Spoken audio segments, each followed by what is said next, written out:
दोस्तों, मैं अभय त्रिपाठी आप सबका स्वागत करता हूं एक ई लर्निंग यूट्यूब चैनल में। जैसा कि आप सबको मैंने बताया था कि अगली क्लास में हम क्या करेंगे, भारतीय शिक्षा की उत्पत्ति पूर्व स्वतंत्रता काल करेंगे। ठीक है, तो चार्टर अधिनियम 1813, ठीक है, आपसे पूछेगा कि चार्टर अधिनियम कब आया था। डायरेक्ट क्वेश्चन पूछ सकता है कि चार्टर अधिनियम कब आया था, तो आप क्या बताओगे 1813। ठीक है, या ऐसे भी पूछ सकता है कि 1813 में कौन सा अधिनियम आया था, तो आप क्या बताओगे चार्टर अधिनियम। ठीक है, नेक्स्ट पॉइंट की तरफ चलते हैं। हर साल इस अधिनियम के तहत हर साल शिक्षा के लिए कितने 1 लाख रुपए निर्धारित किए गए थे। तो आपसे ये भी पूछ सकता है कि कौन से अधिनियम के अकॉर्डिंग या कौन से अधिनियम के अनुसार शिक्षा के लिए 1 लाख रुपए निर्धारित किए गए थे। हर साल 1 लाख रुपए निर्धारित किए गए थे, तो आपका आंसर क्या होगा, चार्टर अधिनियम। ठीक है, और यह नीति हर 20 साल में नवीनीकृत होनी थी। ठीक है, हर 20 साल में नवीनीकृत होनी थी। ठीक है, और क्या है इसमें, क्या है इसमें साहित्य और विज्ञान के ज्ञान को बढ़ावा देना शामिल था। क्या है, इस अधिनियम के थ्रू साहित्य और विज्ञान के ज्ञान को बढ़ावा देना था। ठीक है, और इसी अधिनियम के थ्रू ईस्ट इंडिया कंपनी को शिक्षा के लिए जिम्मेदार बनाया गया। किसको बनाया गया, ईस्ट इंडिया कंपनी को। ठीक है, और रानी द्वारा वित्तीय फाइनेंशियल व्यवस्था करने दी गई थी। ठीक है, रानी द्वारा वित्तीय व्यवस्था दी गई थी। ठीक है, यहां तक आप सबको समझ में आया। चलिए रिकैप करते हैं एक बारी जल्दी से। चार्टर अधिनियम कब आया था, 1813 में। ठीक है, इसमें क्या था, ये हर साल 1 लाख रुपए शिक्षा के लिए दिए जाएंगे। दूसरा पॉइंट क्या है, हर 20 साल में ये नवीनीकृत होगा। ठीक है, और उसके बाद क्या है, अगला पॉइंट क्या है, साहित्य और विज्ञान के ज्ञान को बढ़ावा दिया गया। ठीक है, और ईस्ट इंडिया कंपनी को क्या इसके लिए जिम्मेदार बनाया गया, और रानी द्वारा वित्तीय व्यवस्था दी गई थी। ठीक है, अब अगले पॉइंट पे चलते हैं। अगला क्या आया, मैकाइल रिपोर्ट आया, थॉमस मैकेल। ठीक है, मैकेल भारत में 4 साल तक रहे। आपसे पूछ सकता है मैकेल भारत में कितने साल तक रहा, 4 साल तक। कब, 1834 से लेके 1838 के बीच में। उस टाइम गवर्नर जनरल कौन थे, विलियम बैटिंग थे। कौन थे, विलियम बैटिंग। तो 2 पॉइंट आपको याद कर लेना है। मैकाइल रिपोर्ट किसने दिया था, थॉमस मैकाइल। ठीक है, मैकाइल भारत में कितने साल तक रहे, 4 साल तक रहे। ठीक है, कब से कब, 1834 से लेके 1838 तक। ठीक है, फिर उस टाइम गवर्नर जनरल कौन था, विलियम बैटिंग। कौन थे, विलियम बैटिंग थे। ठीक है, ज्ञापन जानकारी किया गया, कब किया गया, 1835 में। कब किया गया, 1835 में। ठीक है, इसमें क्या मुख्य क्या था, एक सेकंड, वेट अ मिनट। हाँ, 2 मूल भाषाएं अरबी और संस्कृत को अस्वीकृत कर दिया गया। ठीक है, संस्कृत और अरबी को अस्वीकृत कर दिया गया। शिक्षा के माध्यम के रूप में अंग्रेजी भाषा को बढ़ावा दिया गया। क्या हुआ, अरबी और संस्कृत को क्या कर दिया गया, अस्वीकृत कर दिया गया। और उसके बाद किसको, शिक्षा के माध्यम के रूप में किस भाषा को बढ़ावा मिला, अंग्रेजी भाषा को। ठीक है, मैकेल रिपोर्ट और क्या कहती है, सब नहीं पढ़ सकते, इसलिए केवल उच्च वर्ग को, सिर्फ उच्च वर्ग को पढ़ाएं और वे दूसरों को पढ़ाएंगे। ठीक है, ठीक। और क्या है, ऐसे व्यक्तियों का वर्ग बनाना है जो रक्त और रंग में भारतीय हों, लेकिन क्या, लेकिन रुचि, मत और नैतिकता में अंग्रेज हों। ठीक है, तो आपसे मैकेल रिपोर्ट के बारे में क्या क्या पूछा जा सकता है। पहला, मैकेल रिपोर्ट, मैकेल भारत कितने साल रहे, 4 साल रहे। कब से, 1834 से लेके 1838 तक।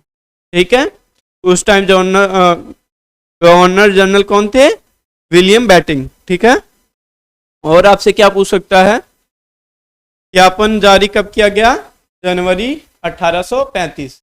ठीक है, जनवरी 1835। और कौन सी 2 मूल भाषाओं को अस्वीकृत किया गया, अरबी और संस्कृत।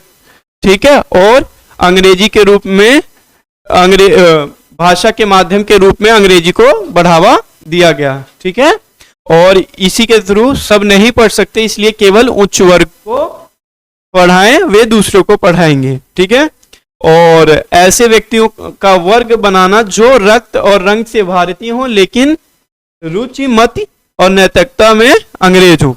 ये बहुत इंपॉर्टेंट है, आपसे पूछ सकता है, इसके हर एक पॉइंट से आपसे क्वेश्चन पूछा जा सकता है। ठीक है, आपसे ये पूछ सकता है कि ऐसे कौन से रिपोर्ट में दो मुख्य भाषाएं, अरबी और संस्कृत को अस्वीकृत किया गया, तो आपका जवाब क्या होगा, मैकेल रिपोर्ट में। ठीक है, आपसे ये पूछा जा सकता है कि केवल उच्च वर्ग को पढ़ाएं, ये कौन सी रिपोर्ट या अधिनियम की रिकमेंडेशन थी, तो आप क्या बताओगे, मैकेल रिपोर्ट। ठीक है, और उसके बाद ऐसे व्यक्तियों का वर्ग बनाना जो रक्त और रंग से भारतीय हो, लेकिन नैतिकता के रूप में अंग्रेज हो, तो ये कौन सी रिपोर्ट या अधिनियम कहता है, मैकेल रिपोर्ट कहता है। ठीक है, आप सबको ये क्लियर होगा।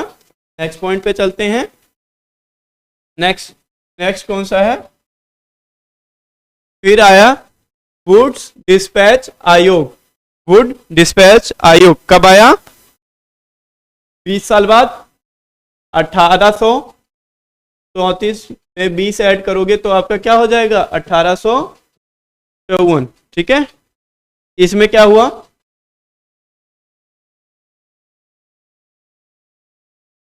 भारतीय शिक्षा के लिए मैग्नी कार्टर के रूप में माना जाता है। ठीक है, मैग्नी कार्टर के रूप में माना जाता है ये अधिनियम। ठीक है, गवर्नर जनरल कौन थे, लॉर्ड डलहौजी। कौन थे, गवर्नर जनरल कौन थे, लॉर्ड डलहौजी। ठीक है, उद्देश्य क्या था, लोक सेवा के एक वर्ग का निर्माण करना, लोक सेवकों के एक वर्ग का निर्माण करना। ठीक है, अगला क्या है, प्राथमिक शिक्षा, प्राइमरी एजुकेशन स्थानीय भाषा में दी जाए। ठीक है, हाई स्कूल एंग्लो वर्निकुलर भाषा में। ठीक है, एंग्लो वर्निकुलर भाषा में। ठीक है, कॉलेज किस में होगी, अंग्रेजी भाषा में। कॉलेज किस में होगी, अंग्रेजी भाषा में। ठीक है, सार्वजनिक निर्देश विभाग कहाँ कहाँ, बंगाल में बम्बई, मद्रास, पंजाब और उत्तर पश्चिमी प्रांत में। ठीक है, पहले 3 विश्वविद्यालय 1857 में आए, कौन से, कोलकाता, बम्बई और मद्रास। ठीक है, आपसे पूछा जा सकता है पहले 3 विश्वविद्यालय कब आए, 1857 में, कहाँ कहाँ है, कोलकाता, बॉम्बे और मद्रास। ठीक है, ये सारे पॉइंट्स बहुत इंपॉर्टेंट हैं। ठीक है, इसको आप मल्टीपल टाइम्स ऐसे पढ़ते जाएंगे या इस वीडियो को बार बार देखेंगे। ठीक है, एक बारी आप बिना स्पीड के देखें, फिर उसके बाद स्पीडोमीटर लगा के 2x पे इसको देखें, एक बारी रिवाइज कर लें। 10 मिनट की वीडियो होती है, 5 मिनट में कवर हो जाएगा ये, अगर 2x पे करके देखते हैं, और आप सबके लिए बहुत इंपॉर्टेंट होगा ये। ठीक है। अब देखिए वर्गीकृत विद्यालय तंत्र, जैसे पहला क्या है प्राइमरी स्कूल, फिर हाई स्कूल, कॉलेज और विश्वविद्यालय, ऐसे वर्गीकृत विद्यालय तंत्र बनाया गया। ठीक है, प्राइमरी स्कूल होगा, फिर उसके बाद हाई स्कूल होगा, फिर कॉलेज और विश्वविद्यालय होंगे। ठीक है। महिला शिक्षा परीक्षण और शिक्षकों का व्यावसायिक विभाग बनाया गया। ठीक है। अगला चलते हैं, पहले एक बार इसको रिवाइज कर लेते हैं। ये पॉइंट्स क्या है, आपसे ये पूछ सकता है मैग्निका भारतीय शिक्षा का मैग्नी कार्टर किसे कहा जाता है, तो क्या कहोगे आप, गुड डिस्पैच आयोग को कहा जाता है। कब आया था, 1834 में। कब आया था, 1834 में। ठीक है। और गवर्नर जनरल कौन थे, लॉर्ड डलहौजी। कौन थे, लॉर्ड डलहौजी। ठीक है। उद्देश्य क्या था, लोक सेवकों का एक वर्ग का निर्माण करना। ठीक है। और क्या है, प्राथमिक शिक्षा किस में होगी, स्थानीय भाषा में होगी। ठीक है। हाई स्कूल किस में होगा, एंग्लो वर्निकुलर भाषा में। ठीक है। कॉलेज किस में होगा, अंग्रेजी भाषा में। सार्वजनिक निर्देश विभाग कहां कहां बनाए गए,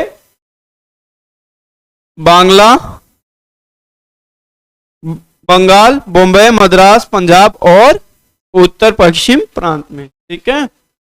3 विश्वविद्यालय कब बन के तैयार हुए, 1857 में। कौन कौन से,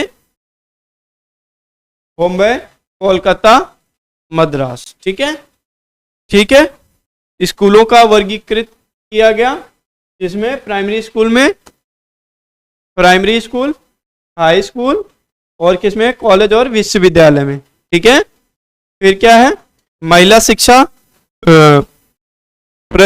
प्रशिक्षण और शिक्षकों की व्यावसायिक विभाग बनाया गया। ठीक है।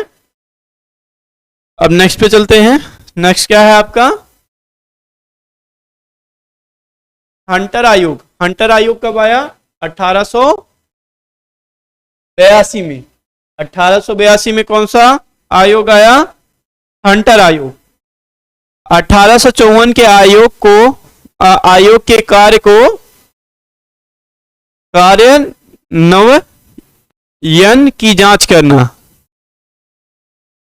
कि क्या क्या कार्य कर पाया है। ठीक है, उसकी जांच करना हंटर आयोग आया। फिर इसने उच्च शिक्षा के 2 शाखाएं, पहला विश्वविद्यालय शिक्षा, द्वितीय वाणिज्य व्यावसायिक और तकनीकी शिक्षा की गई। ठीक है। उच्च शिक्षा की 2 शाखाएं बनाई गई। पहला क्या है, विश्वविद्यालय शिक्षा, दूसरा क्या है, द्वितीय क्या है, वाणिज्य व्यावसायिक और तकनीकी शिक्षा। पहली बार विद्यालयी पाठ्यक्रम में विविधता लाने की और व्यावसायिक शिक्षा की शुरुआत की गई। किसकी शिक्षा की शुरुआत गई, व्यावसायिक शिक्षा की। ठीक है, बिजनेस से जुड़े हुए शिक्षा की।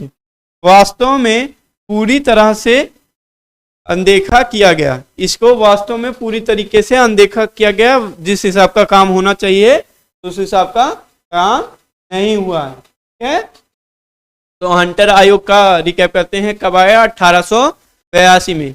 कब आया, 1882 में। ठीक है, 1854 में जो वुड डिस्पैच आयोग आया था उसके कार्यों की जांच करने के लिए आया ये। ठीक है, उच्च शिक्षा के 2 विभाग बनाए गए। पहला क्या है, विश्वविद्यालय शिक्षा, दूसरा क्या है, द्वितीय वाणिज्य व्यावसायिक और तकनीकी शिक्षा के बारे में।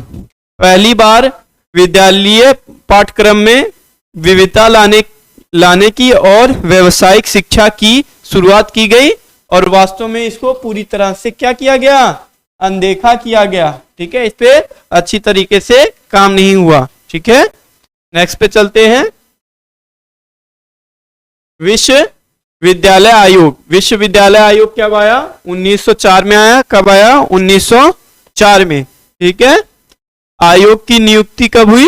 1902 में। विश्वविद्यालय आयोग की नियुक्ति कब हुई? 1902 में। और आया कब? लागू कब हुआ? 1904 में। ठीक है। ये क्या कहता है? माध्यमिक विद्यालय विश्वविद्यालयों के नियंत्रण में थे। जो माध्यमिक विद्यालय थे वो किसके नियंत्रण में थे? विश्वविद्यालय के नियंत्रण में थे। ठीक है।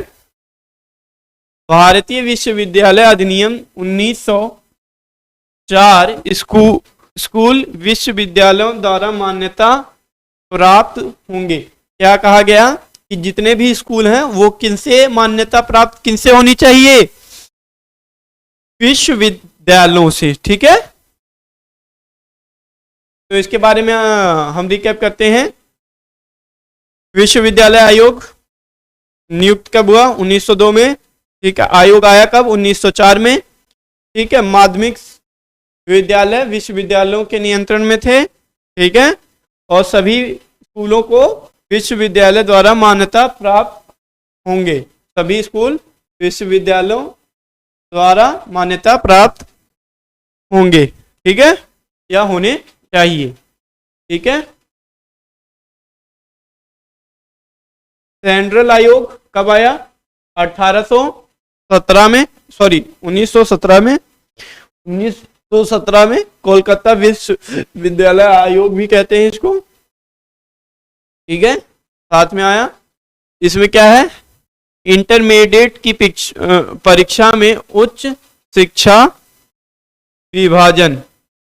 ठीक है। इंटरमीडिएट की जो परीक्षा होती थी उसमें उच्च शिक्षा का विभाजन, कॉलेज का निर्माण, +2 10+2 कक्षा की अवधारणा, कला विज्ञान चिकित्सा इंजीनियरिंग और क्या है? शिक्षण।